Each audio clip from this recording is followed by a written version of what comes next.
Mushrooms Jerez. On a high heat, start with extra virgin olive oil, garlic, Italian herbs, parsley, Rick chef salt, and the mushrooms. And for a really rich taste, add some butter. Stir every 15 to 20 seconds. If it starts to dry out, add a little water.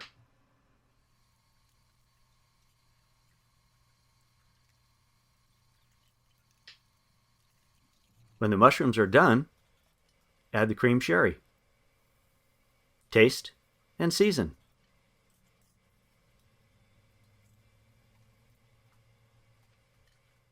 Now plate them, top with fresh parsley, and et voila! Mushrooms Jerez.